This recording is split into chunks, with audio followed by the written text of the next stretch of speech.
Republicans think it's unfair that we talk about the pandemic when they ask us all the time if we are better off now than we were 4 years ago. We were.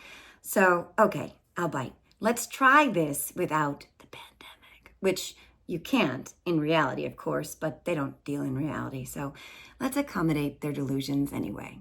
Hey, it should be fun, right? Dear Mon Pa MAGA, Donald Trump called himself the jobs president.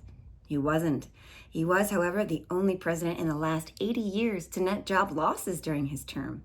In fact, statistically speaking, he was the worst jobs president since Herbert Hoover. Joe Biden has created almost 15 million jobs, and his first 2 years in office, 21 and 22, were the two strongest years of job growth in American history. Donald Trump promised the economy would grow to 4 and 5 and maybe even 6%. It didn't. In fact, it never got above 3.5%. Under Biden, the economy grew 4.9% in the third quarter of last year alone. Donald Trump promised to lower prescription drug prices. He didn't, but Biden did. In fact, he finally beat Big Pharma and allowed Medicare to directly negotiate lower drug prices. And as a result, 4 million seniors on Medicare have now seen their insulin costs capped at $35 a month. And remember that great big beautiful wall Mexico is going to pay for? Well, the little that did get built was paid for by taking money from our own Defense Department, not Mexico. And President Biden actually got Mexico to pay for $1.5 billion for U.S. border security. And none of their former presidents have ever given him the finger, certainly not multiple times. And just as an aside, when Donald Trump claimed to be the law and order president, 91 charges and a mugshot later, it turns out that he meant he would be the recipient of the most law and order. President Biden may have gotten a parking ticket once. Maybe. Not sure. The infrastructure deal Trump promised in 2 weeks, Biden delivered. The manufacturing jobs he was going to bring back and nearly destroyed forever, Biden returned. The corporations who never trickled down their tax breaks, Biden wants paying their fair share. And the world leaders who laughed at Donald Trump are standing in solidarity with Biden instead. Crime is down, the GDP is up, consumer sentiment is up, jobs are up like crazy, the Dow is breaking records, and inflation is cooling. Trump didn't put America first. He didn't make it great again. He put himself first in a country he was then and is now trying to destroy. He's not a self-made business genius. He's a nepotistic fraud who can't pay his bond money. He's not a family man. He's a philanderer who opines about his daughter's sex life. He's not devout. He's devious. And he's not a patriot. He's a traitor. One who is currently charged with trying to overturn an election he lost by any means necessary, including violence. And while I know that when he confuses the name of the town he's in, you'll call him smart, and when he threatens to execute our top general, you'll call him strong, and when he says bloodbath, you'll say he was talking about the auto industry, and when he gets arrested, you'll buy the t-shirt, and that nothing I can ever tell you or show you or prove to you will change your mind about him. But it still needs to be said, so I said it. And I'll also say this. Even if we don't talk about the global thing we can't really not talk about, the only person who was better off 4 years ago was Donald Trump. Bob Cesca is my guest today. I love Bob. He is funny as hell, but he is also one of the smartest people I know. You have to check out his podcast and Patreon, The Bob Cesca Show, and you have to listen to this chat because we go from zero to dildo in under a minute. Enjoy. Welcome to the Are You Effing Kidding Me podcast, and first time face-to-face or screen-to-screen, Bob Cesca. Oh my God, hi, Bob.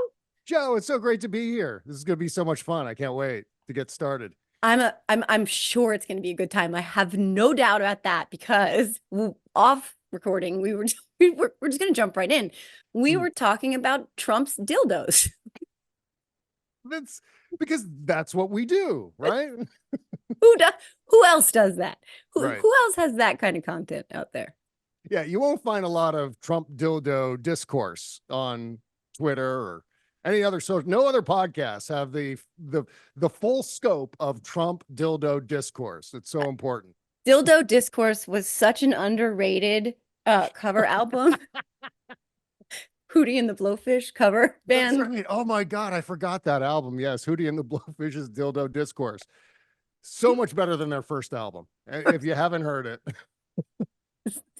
So their first album was Don Jr.'s Shelves. So that's Yeah. what started us down this rabbit hole of Trump's dildos because we were talking about seeing inside people's homes, and I have this weird fetish. I guess that's a weird segue, but where I like to screenshot their videos, and then I'll zoom in, like I would zoom in on your background and like zoom in on all the cool stuff on your shelves.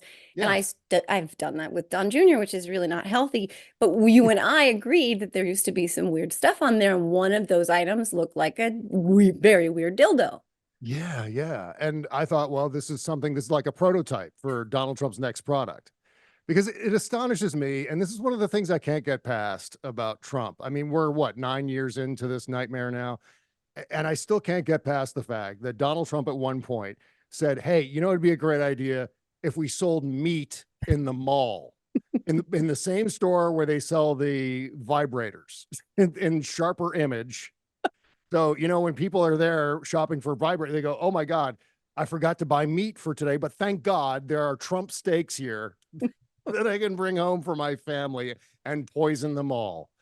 So yeah, one step ahead of trends, right? Isn't all of that out of business now? Like, I think, is Sharper Image still in existence? I'm not even Yeah, and sure. I think the Trump steaks put them out of business. I think that was the last straw. They said we failed to sell meat. That was the last thing we tried, and now they're done. Yeah. They even went for like a hybrid product, which was like meat while using the dildo. That was an epic failure as well. Or the dildos made of meat, right? Which, of course, so you not only have fun, but then later you have dinner. All one stop, one item. See, I'm telling you, he's a genius. He's a very stable genius. Always the very greatest ideas. You And can't people beat. are like, you know what? This guy, we got to have this guy as the steward of our economy again because he makes such great choices. You can't beat his meat. Hmm. Sorry. I'm so Yes. sorry. But it's true. It's true. No, that's not true. But it's true. Actually, recently it was the Ohio rally I'm going to ask you about. You know how they have on the rallies, it's so weird. There's like an ad on the side where they run it. Yeah. Yeah. And one of the RSBN, right. right, and one of the ads was for his meat or for some kind of meat. And it said it had a 25 or a 35-year shelf life. And I was like, what kind of meat is that? What kind of meat is that? Is it going on Don Jr.'s shelf? Like, Yes. That's right. That's what Don Jr. was testing out. That's what meat looks like after 30, what did you say, 30 years? 35, 25 or 35 years. I'm gonna find it. I have it in my DMs. I'm gonna find it. Oh, Because you know what somebody that sent is? it to me. I think I know what that's all about. I think that's a survivalist thing. I think that's right up there with, the gold and the survival shelters that Glenn Beck used to sell. I think that's all part of like the end of times. And so, yes, we all need, when we're in our underground bunkers, we're going to need to have meat that lasts 30 years. That's right. It makes perfect sense because that's when the government's going to come into their houses and take their AR-15s or try to or something, right? Yes. Yeah, And the government. they're going to take their AR-15s and their very old meats. Actually, excuse me. We're not here for the rifle, sir. We want the meat. Yes, we're here for that toxic meat that's just crawling with bugs and maggots. We need to carbon date your meat because we Right. we're not sure if it's the oldest specimen on the planet or not. That's right. They're going to treat it like a Superfund site, like they'd have to do with the toxic waste cleanup. A bunch of guys in hazmat suits coming by. Oh, you bought the meat, didn't you? Yeah, that was a mistake. It's a mistake. You Oh saw my the God. ad on RSBN and you bought that meat, right? You wouldn't wear a mask, but you rolled the dice on some Trump meat. Yeah. Okay. No vaccine for you. Trump meat. I'd like to see like a challenge. Someone in the press corps, like Maggie Haberman, next time she's with Donald Trump, has to pull out some of that 30-year-old meat that they were hawking on RSBN and say, "Hey, Mr. Trump, would you like to try this meat? It's delicious." Would you like to put this on your hamburger? If anybody asks him to pull out his meat, you know what he's gonna do. Although I'm not sure that he can see it or access it at this point, but it's possible. Or that anyone he can't can. access it. That's my favorite part of that statement. He's no longer able to reach. It just doesn't happen. There's a lot of fupa to get past first. I don't know that the little fun-sized fingers can make it that far. Fun-sized fingers. I feel bad for fun-sized things when I say that, because it's like they didn't deserve. No, apologies to fun-sized things. Yeah, but I can't call them king size. That's definitely not accurate. That's right. Now the fun-sized people are coming after you on Twitter. How dare you impugn fun size? And even if they're not fun size, they're offended. They're going to pretend to be offended anyway, because I forgot I was supposed to put a thing under my microphone, according to Anthony Davis, who knows these things, because otherwise it makes a lot of noise. But yeah, they're like, I don't even know any fun size people, but I'm offended for them. Okay, that's what they're going to say. I thought you were talking about the candy bars, not actual people who are fun size. So you're one step ahead of me on the fun size front. I'm still like old school. Like, oh, we should talk about candy bars. The ones that everyone hates. They're like, right? Okay, for God's sake. Oh, and just, it was really funny. We were laughing about this when the president was doing his State of the Union the other night, and he was talking about how you get 10% fewer Snickers. And I was like, oh my God, that's a sentence that's been spoken during a State of the Union. 10% fewer Snickers. He's the man of the people. Yes. He's letting us where we are. Look, he gets a lot of shit for that stuff. But that shrinkflation, which is not about going swimming in a pool, that's real. And this is what me and my friends talk about. It's like, what the fuck's up with my bag of chips? That's right. That's right. And those rat bastards. See, that's a serious thing. And I think there's some politics going on with all of these corporations that are price gouging. I think what they believe is that they can do whatever the hell they want with prices and cheaping out on the amount of food that's actually in a package, like chips or, 10% fewer Snickers. And they know they can get away with this because people will blame Joe Biden and the Democrats. And so it's this easy out. Like, well, these nincompoops will do nothing but blame the Democrats. So we can do whatever the hell we want with prices. It's really kind of sinister. I mean, I don't have any specific information along those lines, just to be clear about that. Yeah. I'm just kind of hypothesizing, but it makes perfect sense, doesn't it? That's the kind of rationale that I think CEOs and CFOs and, corporate people would actually make. 100%, because that's one of these big, like, bang your head against the wall kind of problems that's going on right now. There was some survey, I forget what state, some middle state, that they asked people, what is your personal financial situation right now? Is it good or bad? And like 80% were like, it's really good. And the same people were asked, what is your thought on the strength of the economy at the moment? So the same people were like, my financial situation is great. Like, all of them said the economy is terrible. And there's that disconnect, right? I think that's a messaging issue, but I also think that, like you said, corporations aren't helping us because they're like, oh, well, you're going to pay this much for my stuff and you're just going to blame somebody else because you don't know my name. Oh, and I'm just going to get richer. Okay. Yeah. I've been kind of covering this casually as being, I have a name for it. I call it the American nervous breakdown. Just this thing where I think people are going indiscriminately bananas. And I think part of the reason is, and I'm talking about making horrible choices in terms of politics and public policy and things like that. But I think part of the problem is they're hearing one thing in their ears. And then they're looking at their bank accounts, or they're looking at their wages, or they're looking at their personal finances. And there's a gigantic disconnect between what they're being told and what actually is. And of course, this is writ large with Donald Trump. I always wonder whether when he says ridiculous things like windmills cause cancer, whether they're all going, wait a second, I don't think that can't possibly be real. I think there are a few people in those rally crowds who are like, I don't understand that. That can't possibly be true. Right. And so there is this chasm between what is being said and what actually is. And I think the challenge for the Biden campaign right now is to just connect those two things where they should be connected. And the fortunate thing, and I'm getting way off topic, Joe, but that's where I think the cash haul by the Biden campaign, the significant advantage that Biden has over Donald Trump in terms of fundraising, I think that's where we're going to see the rubber hit the road in terms of connecting the economy with and making it personal and saying, well, this is all good for you. This is how economic growth and booming economy and growing wages and lowering inflation, this is how you're going to benefit from this. And this is why you're seeing so many good things in your, you know, in your checking account and with your 401k and with your retirement, your IRA and so forth.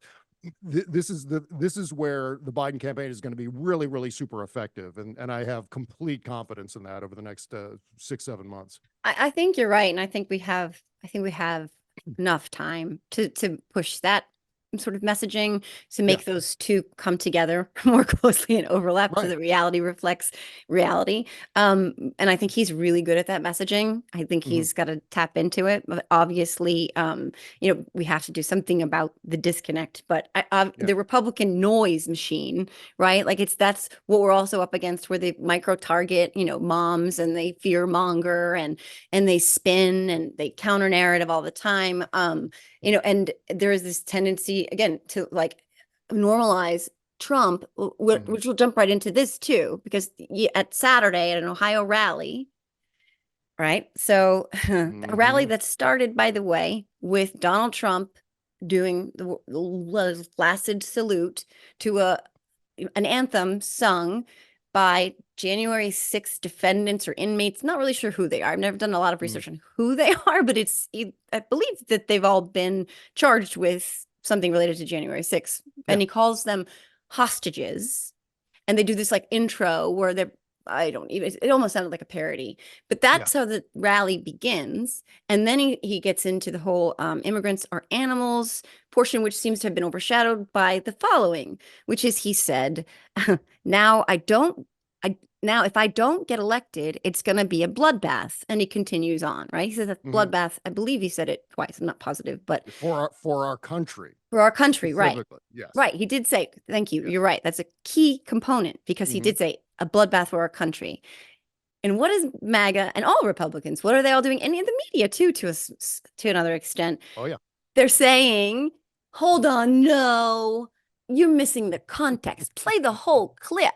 Because before he says the bloodbath thing, which is something none of us are surprised he would say, he's talking about the auto industry. And after he says the bloodbath clip, he goes sort of back to talking about the auto industry. So now they're saying it was a nuanced comment that we missed the context surrounding.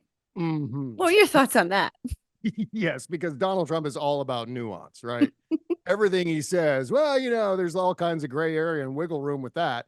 No, it's absolutely absurd. You got to take him at face value. There's nothing that Donald Trump has ever done in his entire life, you know, on the political stage or otherwise, that has earned him the benefit of the doubt. He does not deserve the benefit of the doubt whatsoever. So if Donald Trump says, if I lose, it's going to be a bloodbath for the country, why would anyone say, well, you know what, he was really talking about the auto industry?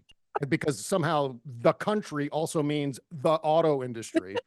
I don't know, where is that correlation? But I mean, if you talk about context, you have to look at the broader context of Donald Trump. And this is how he's able to get away with all this crap, because people are looking at everything he says through too narrow a scope and not seeing it in the macro sense where, I mean, I can't even believe we have to recap all of this stuff, all of the Donald Trump things, you know, the insurrection being the centerpiece of all of that, to remind people, well, yeah, this is what he does. This is who he is. And this is the sort of thing he says, constantly threatening some sort of violence, constantly. And in a way that gives him some kind of wiggle room. Like, oh, well, he was just kind of hypothetically saying that maybe there could be, someone might do it. Someone might engage in something. But you know what? He's straight up threatening it. It doesn't take you don't have to be a linguistics expert or an expert on rhetoric to understand exactly what he's saying and who his audience is. So the broader context is, this is in his nature. His nature is to say whatever he needs to say to secure as much power and wealth for himself as he can. And you add to the extra dimension of all of this, the fact that he's running for president almost entirely so he can escape legal jeopardy. I mean, that's a big component in all of this too. So to talk about making sure we don't take Donald Trump out of context, I think we all know exactly what the context is. And I'm astonished. Certainly I expect this kind of context gibberish from the MAGA people, from the red hats, Right. but I don't expect it from the press. Like I saw like Kevin Drum and Ian Bremmer and some of these other guys going, well, you know what? He was talking about the auto industry. Don't patronize me. Don't talk to me as though I haven't watched hundreds of hours of these rallies and hundreds of hours of his COVID press conferences 4 years ago.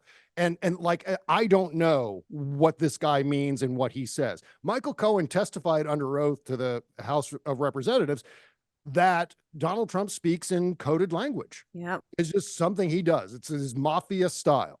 And saying there will be a bloodbath for the country. I mean, Ian Bremmer and Kevin Drum and some of the other people in the mainstream press, they may see that just in the context of cars or whatever the hell the other things were, because Donald Trump jumps around a lot. He says one thing and then he's off on some other topic. He's talking about Joe Biden being a disgrace, and then suddenly he's talking about how we turn on the water faucet and the water doesn't come out. He's just all over. Yeah. But the context for all of this is crucial, and that is Donald Trump will engage in more violence or incite more violence if he loses this election.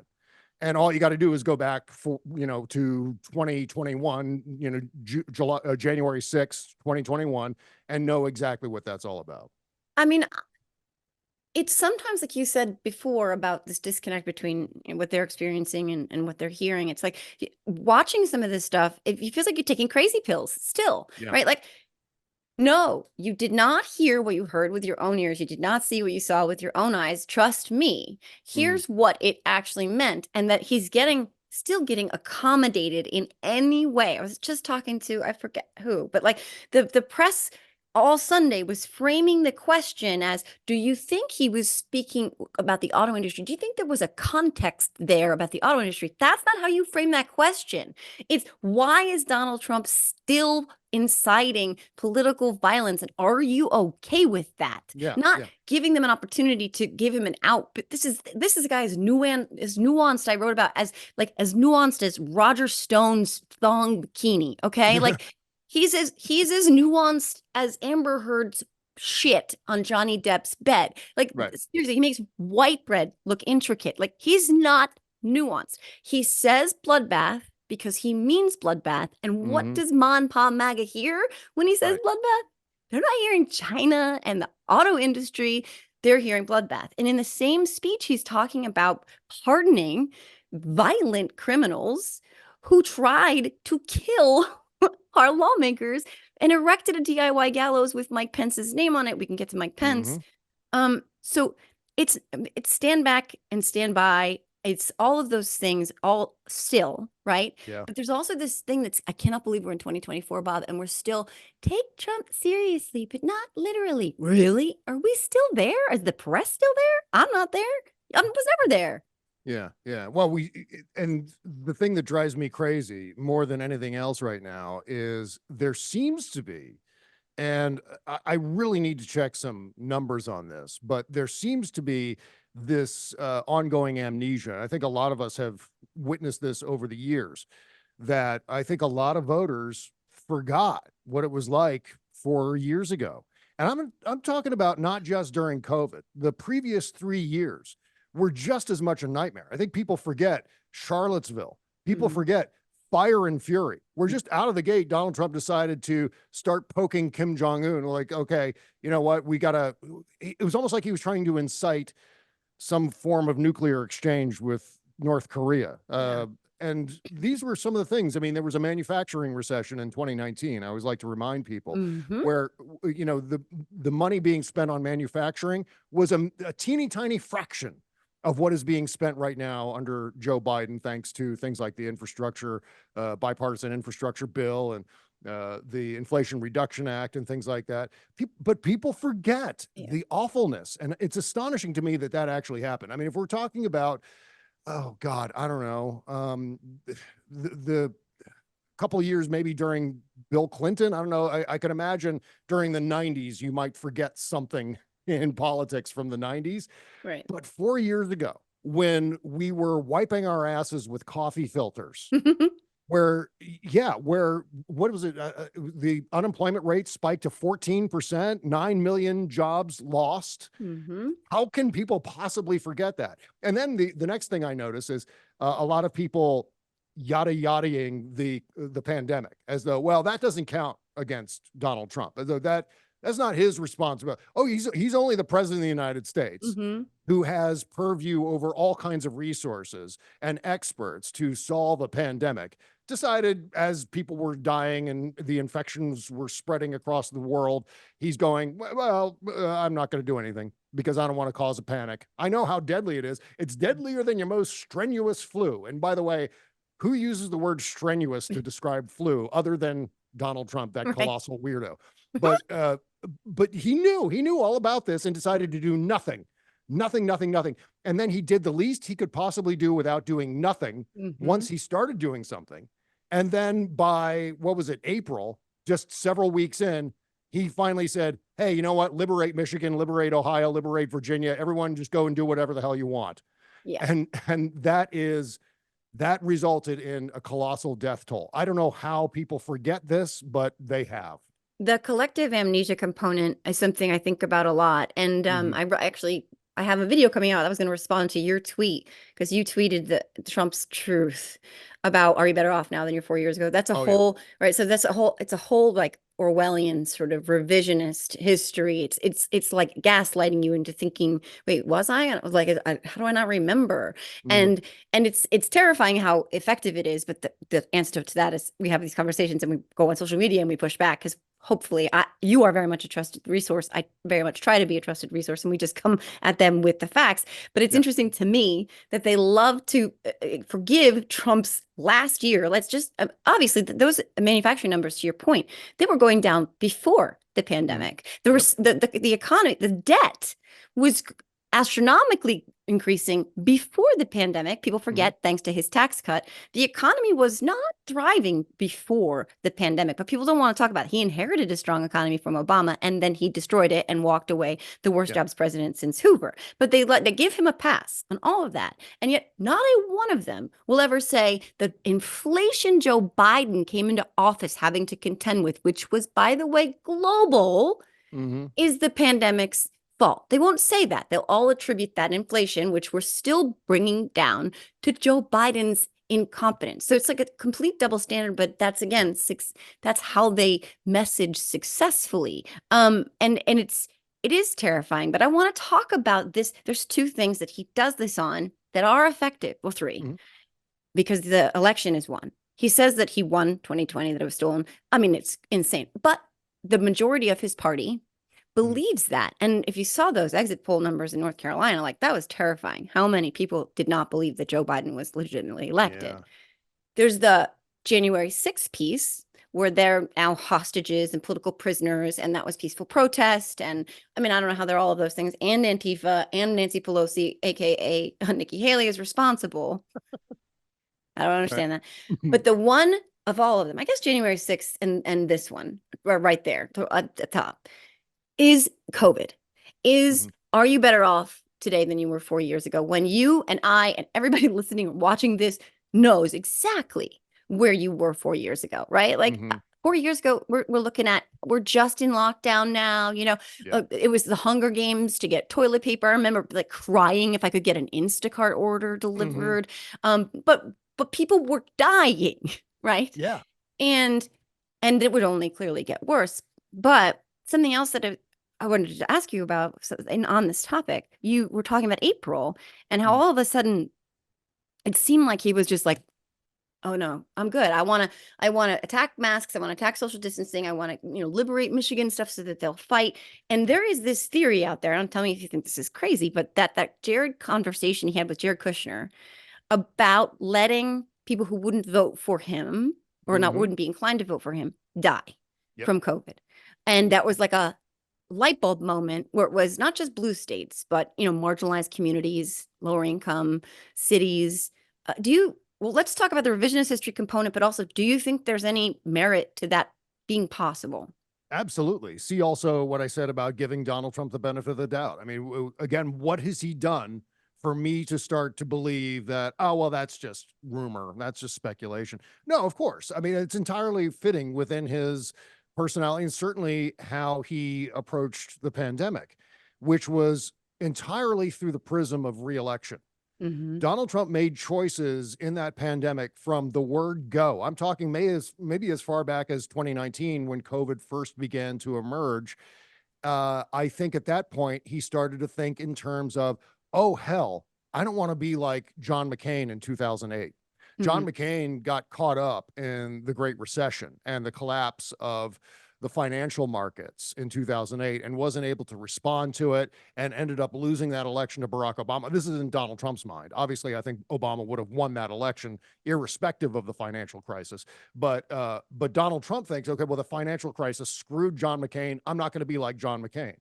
So I'm going to roll the dice on this. I'm going to make moves that I think will benefit me in November.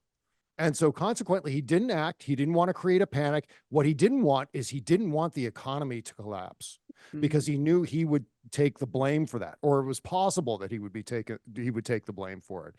And so he made moves to try to ignore it, hoping that it would disappear on its own. And even after he began to acknowledge that COVID was dangerous and a problem, he still took that approach. Like, it's going to go away by Easter. Think about how close we are to Easter right now. He said it was going to be gone. It was just going to disappear magically. That was his solution to the whole thing. And so that was his entire approach, was to sacrifice lives, to sacrifice public safety, because he didn't want to cause too much of a stir that might damage his reelection chances. And the horrible irony about that, Donald Trump gambled on all those lives, our lives, and he didn't even win. It was a failed gamble on his part. 400,000 people died during his final year in office. As of January 20th, 2021, Donald Trump's last half day in office, the 400,000th American died from COVID. And that was Donald Trump's sacrifice in order to get to a place where he didn't even win. So, and of course, he's such a sociopath that will never bother him. He's not going to ever say, oh shit, I let all those people die because I was worried about reelection and I didn't win anyway. What kind of sacrifice was that?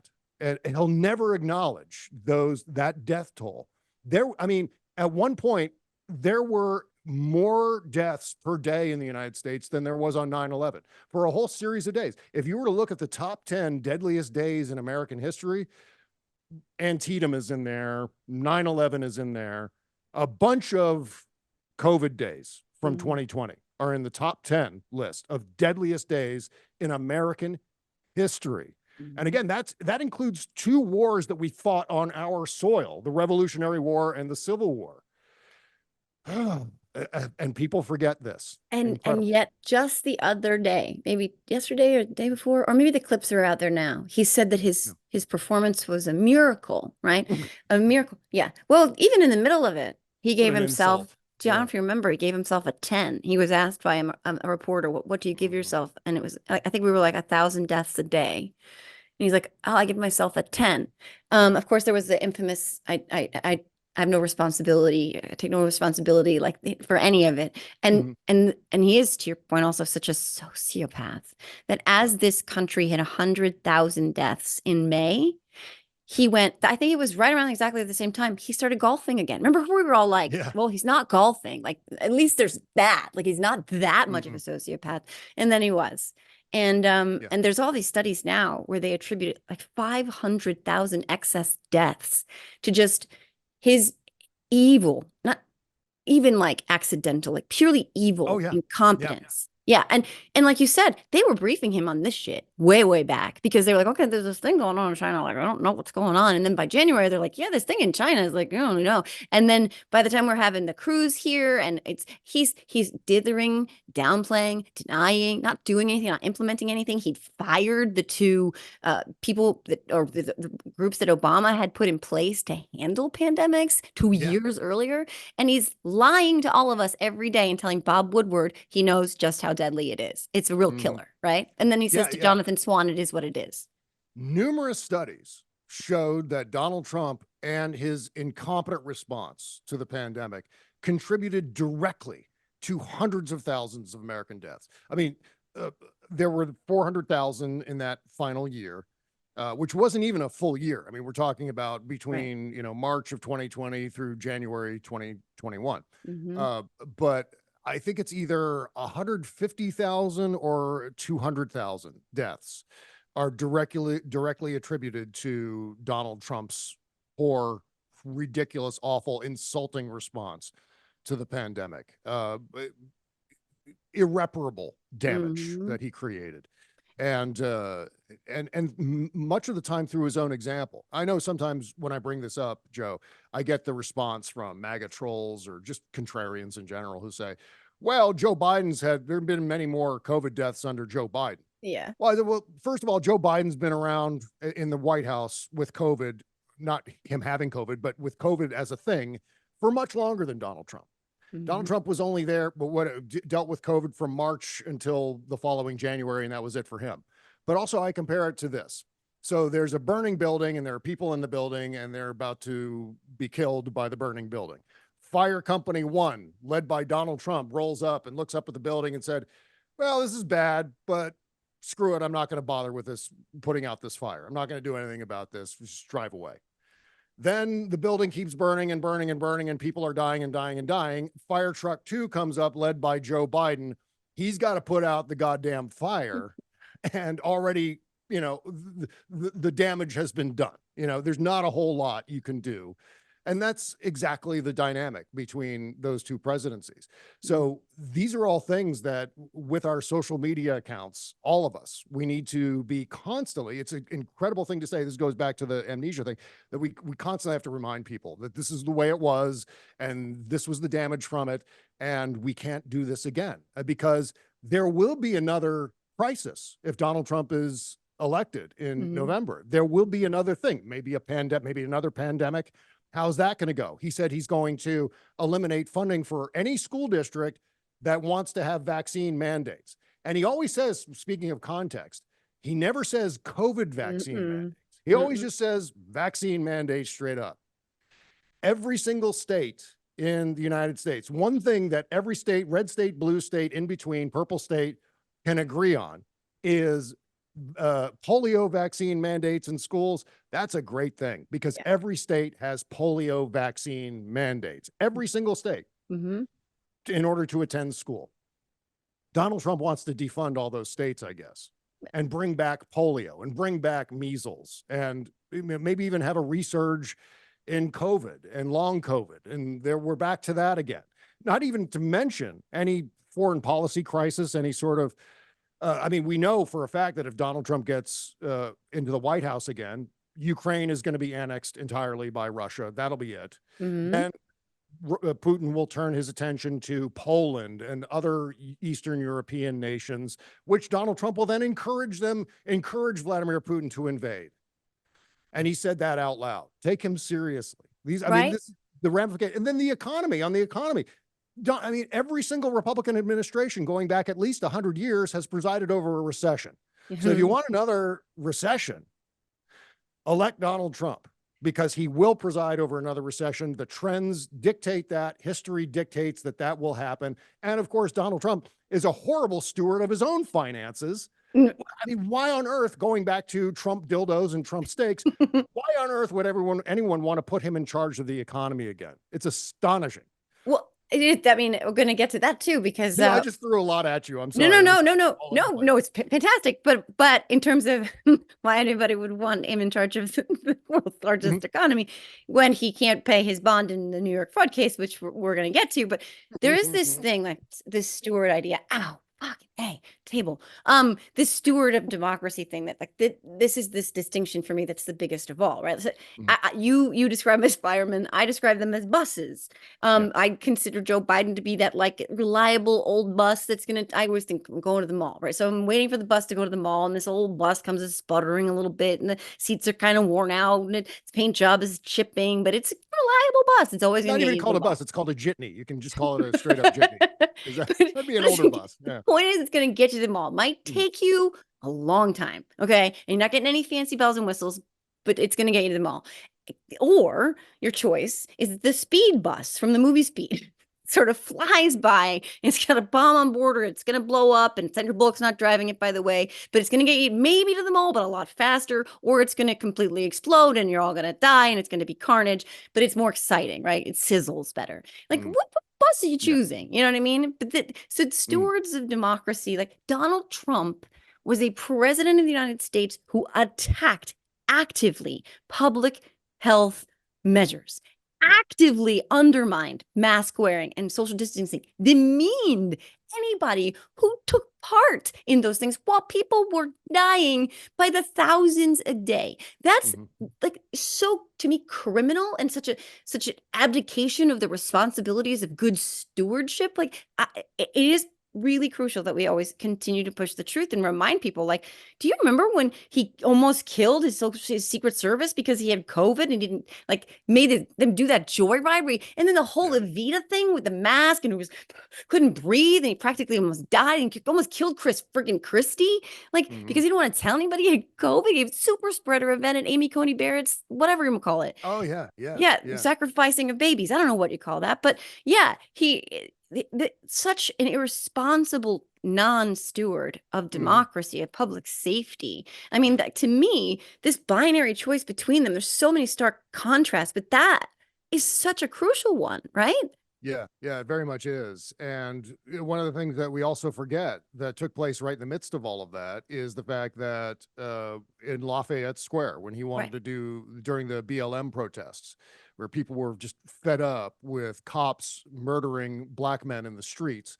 And by the way, Donald Trump talks about the unfairness, the two-tiered justice system. Yeah. George Floyd had 9 minutes. That was his arrest, trial, the arraignment, indictment, etc., sentencing, and then death penalty, all there in 9 minutes, thanks to Derek Chauvin. And so people are sick and tired of that, took to the streets, especially in Lafayette Park near the White House.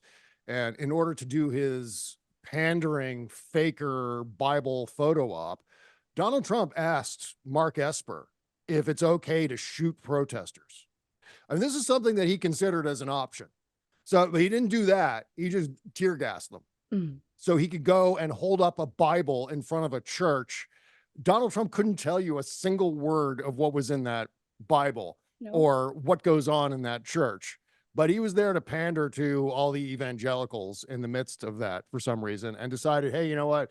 These people who are peaceably assembled, as is guaranteed in the First Amendment, screw it. We can't shoot them. Okay, well, let's make them miserable instead and get them out of the way so I can march over there. And oh, sorry, go ahead. Yeah. Oh, I was just gonna say, but that was right. I mean, right in the heart of all of that was that ridiculous display. God, there's so many things. And I think that's one of the things he hides behind is just the flooding the zone idea. Yeah.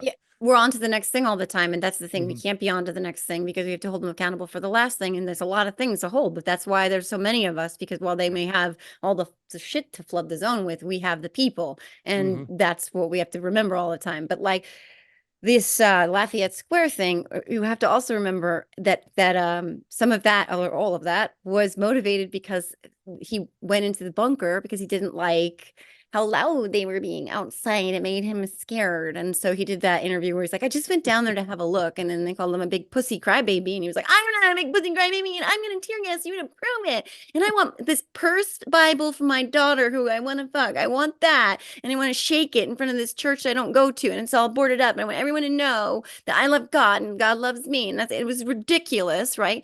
but it's also because he doesn't do anything, like not sort of transparently, back to this whole non-nuance thing.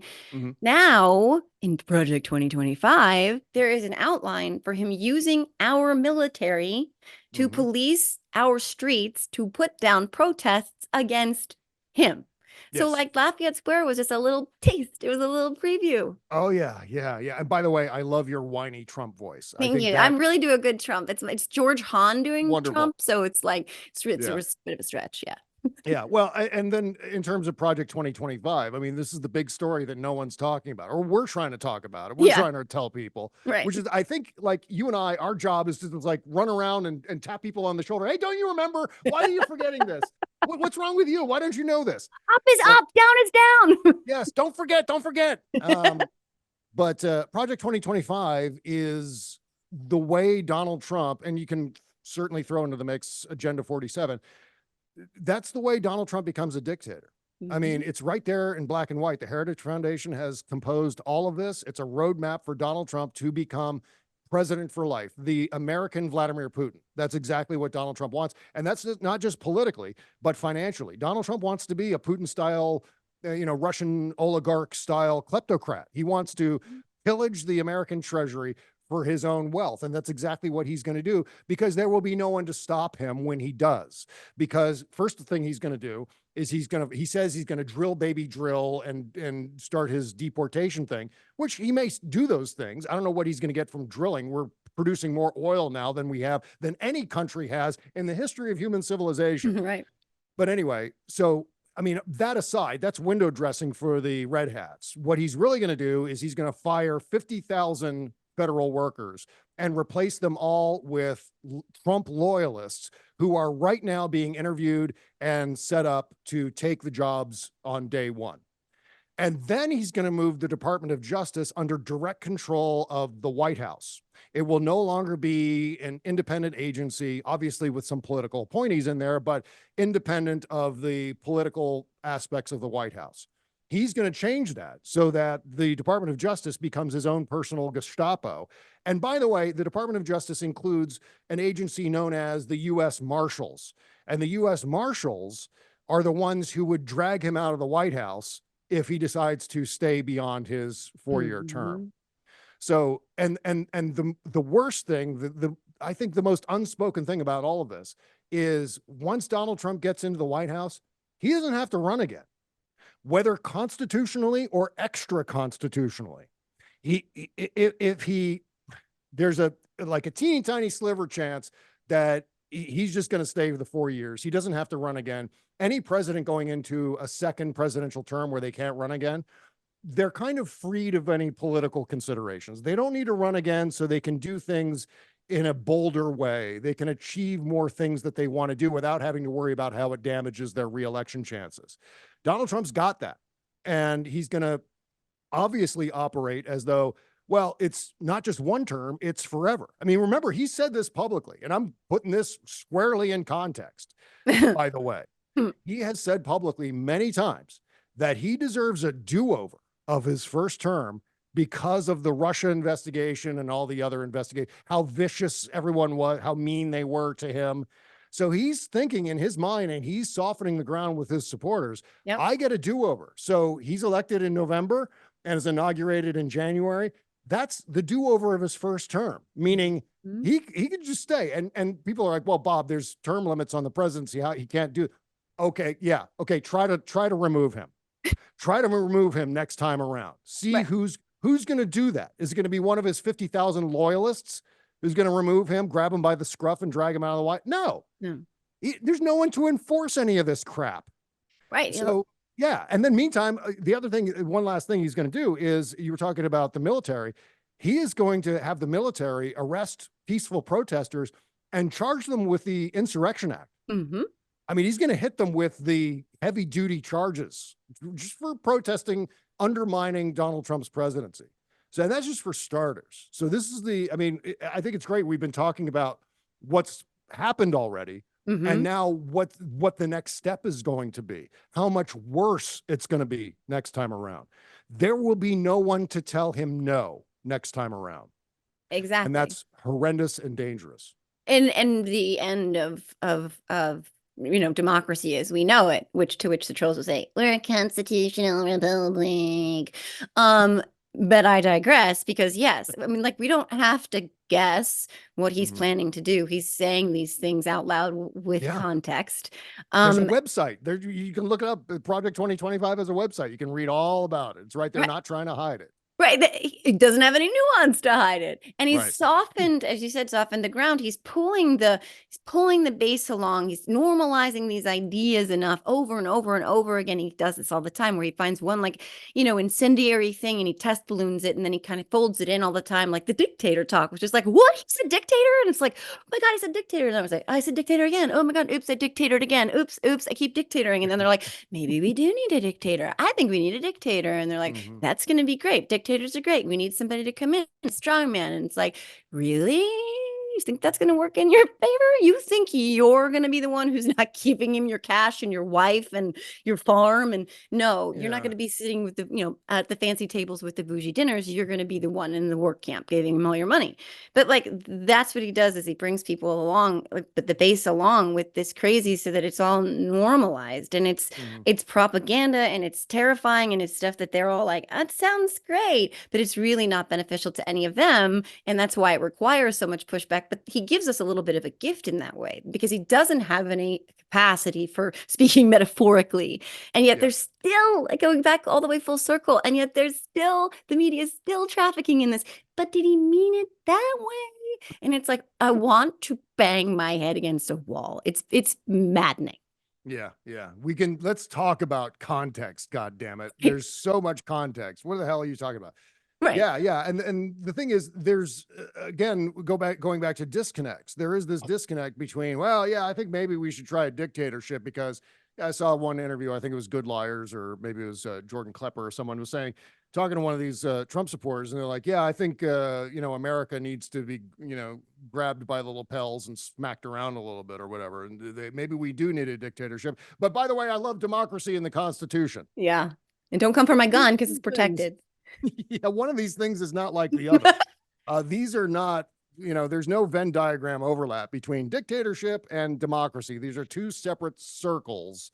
But Donald Trump knows what his audience is all about. They know that, he loves the poorly educated. He said it out loud. I love the poorly educated, because they're gullible enough to believe his bullshit. And so that, like, his bread and butter is right there. Stupid, gullible people who they have broken bullshit detectors. They don't understand the difference between truth and fiction and facts and lies, But he lets them be hateful and bigoted, and he reminds them that they were born special, and that those people are coming to take that specialness away from them, even though they don't know them and have never seen a transgender person in their lives, or a drag queen for that matter. But back to them buying all his bullshit, there is obviously this undercurrent bullshit. I think of it as sort of the base the entire house of cards is built upon, that he is this self-made billionaire, that he is this business savant, when we know now today that he can't pay his New York fraud case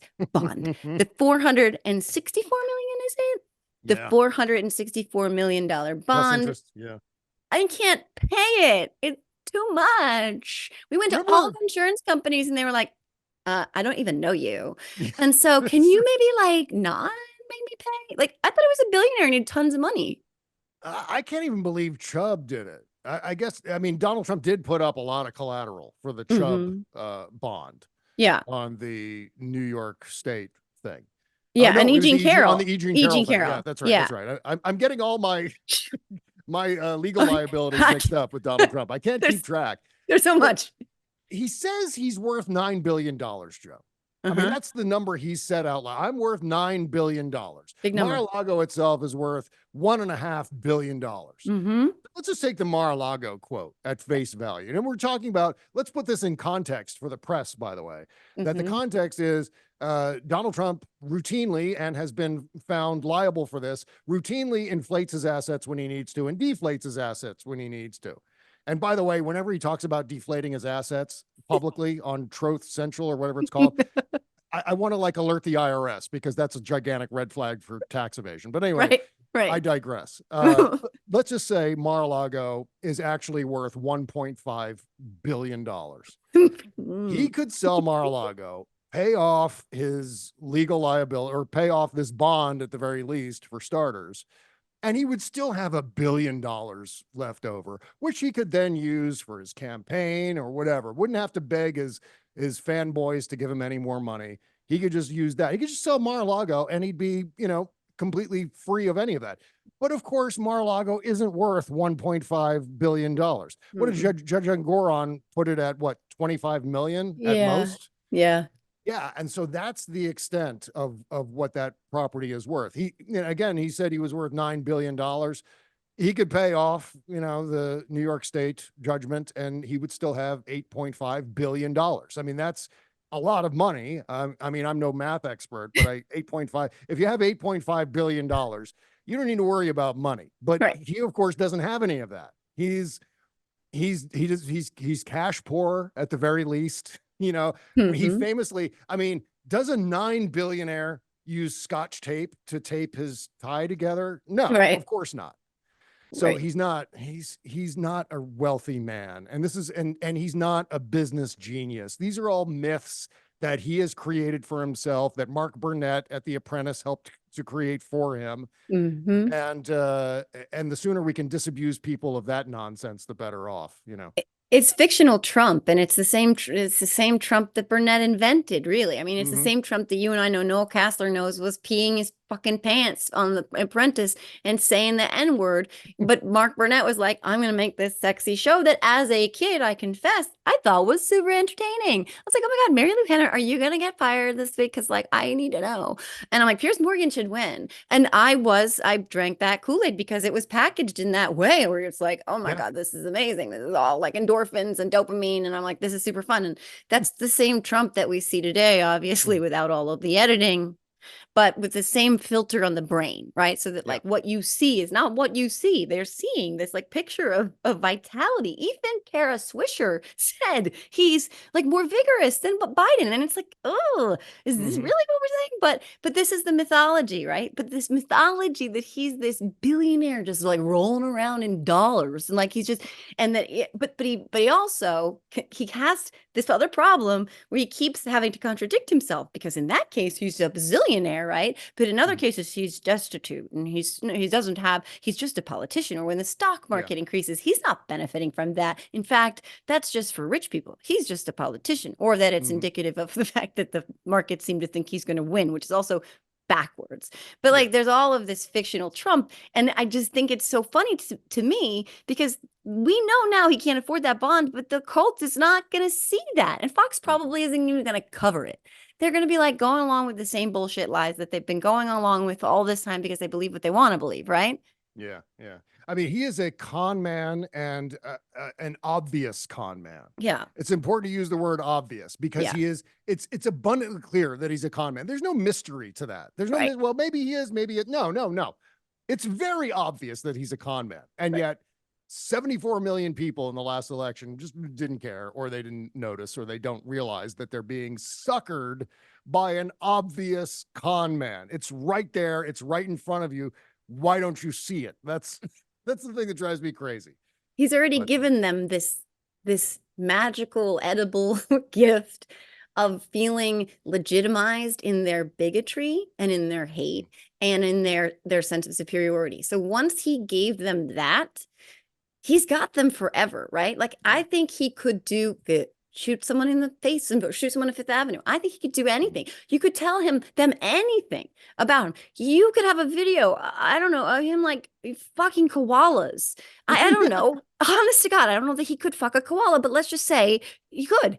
And the koala was like talking and saying, please don't fuck me. I'm just a koala. And they would be like, oh my God, he made fucking koalas great again. Like, he brought it back. I'm just saying, like, that's a ridiculous example, but it's not impossible or implausible, because nothing is with Donald Trump. So koalas, just let us know that you're safe. But still, there is pretty much nothing he could do. I mean, he had our documents in his fucking bathroom, and they're like, I don't know what you're talking about. That's like greatness. And I do think we talked about this earlier, though. Like, I mean, I think we did now.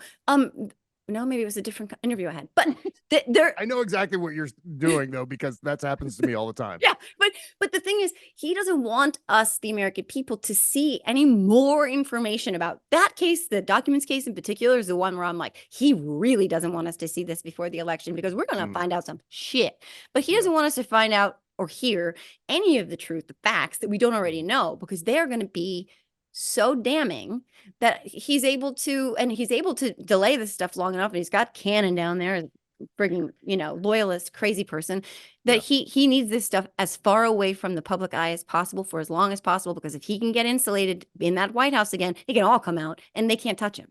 Mm-hmm. And the other thing that I think we should bear in mind too, that while Merrick Garland took way too much time to launch the investigation and so forth, and we're all frustrated with that. Yeah. It's important to also remember that whether Donald Trump is fully held accountable for his crimes is ultimately going to come down to us. Yes. Whether those convictions could have happened today. He could have been sentenced yesterday.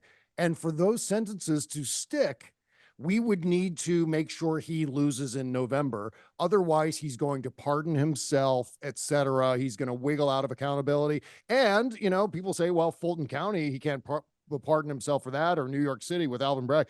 Well, yeah, but with that, do you think he's going to leave the White House and report for jail in Fulton County while he's president? No way. Nope. He will not. He will not accept any of those verdicts as president. He will do everything he can, use every presidential lever he can, and make up some new ones to get out of legal accountability. So Donald Trump's accountability comes down to us. We decide whether Donald Trump goes to jail and whether that prison sentence sticks. So there you go. I mean, that's the perfect place to end that portion of the conversation, because it was always meant to be about we the people, and it was always meant to be up to us.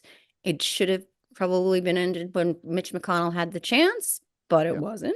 And any one of those impeachments, actually. But we do have the power. So it is up to us, and we're the ones that have to finally hold him accountable for real. That is incredibly important to remember. Now, with that, we're going to segue to the totally random rapid fire question round. Are you ready, Bob Seska? Oh, okay. Yes, please. These are very serious questions, and I know I've kept you a long time, but I promise this is okay. Whose internet search history would you rather see, Josh Hawley or Katie Britt? Oh, Josh Hawley. Oh, absolutely. Yeah. And especially if you can see, because they have those incognito windows now in the browsers. Oh, if there's a way to see past that, that would be even more fun. Wow. I don't know. Because you can open up an incognito browser and it doesn't track your history. Oh, so, I did not know that. I should. I know that I need to incognito search for anything, but you don't go that far extreme the way Josh Hawley and his wife are, and we've seen them with a kiss without some crazy shit in the incognito browser. Oh, this is such an important question, and it really will change the world. Do you prefer the center or corner piece of a brownie? Oh, the corner piece. Really? Easily. And by the way, brownies are my favorite dessert. So it's a good question. I had no idea. But yeah, you got to go for the corner piece, because you not only get the softer texture of the inner brownie, but you get the harder, chunkier outer piece of the brownie in there too. And so that gives it some stability. It's almost like a piece of pizza where you get the crust, you got something to grab onto, and then the floppy rest of it, if you're like me and you just grab the brownie with your hand and just do it like that, and it's easier. See, that's my theory on myself. You need something to grab onto to hold the floppy center. But I'm a centerpiece. The only problem with the centerpiece is you can't go first for the centerpiece, because you can't get into the centerpiece. You have to go to the corners. But I still like the gooier, that's not a word, the better. But thank you for answering that question, because I think, again, it's going to go a long way towards achieving world peace and sustaining this democracy into. That's right. And I've said it in context too, and that's important. You did. Thank God. Thank God, because I wouldn't have known it was about the auto industry if you hadn't said that in context. That's right. That's important. My brownie remarks entirely about the auto industry. Let's be clear about this. I love the corner piece because, cars and Detroit. Bloodbath. Yeah.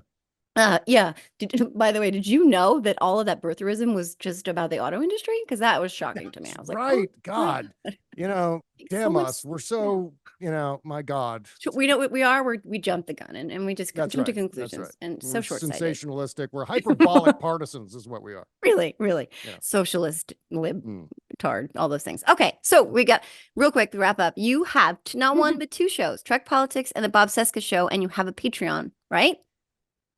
Yes. Okay, Yes. tell me. And Trek Politics isn't. Am I still? Is this still? Am I still on? Is everything good with the internet signal? Okay. Yeah. Trek Politics is kind of on hiatus. I was doing that with Mary Trump over the summer, and because of the strike, we went away. We stopped doing the show, and then she's been working on a book, so she's been busy. So we haven't gotten back into Trek Politics. But yeah, the Bob Seska Show. That's my 3 or 4 times a week podcast. I do 3 free shows and then a show for Patreon on Fridays.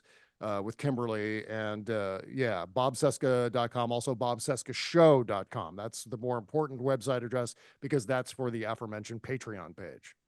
Awesome. And I've been on your podcast twice now, and it has been an amazingly fun time both times. Oh, and you will be back. You will absolutely be back. So expect an invitation very, very soon. Yeah. Thank you, because it's so fun for me. I'm like, I leave and I'm like this big goofy smile. I'm like, that was so fun. I want to inject that into my veins like it's hydrochloroquine. Oh, yay. Yeah.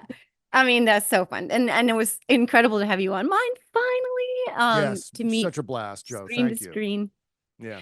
Well, with that, and I'm very grateful.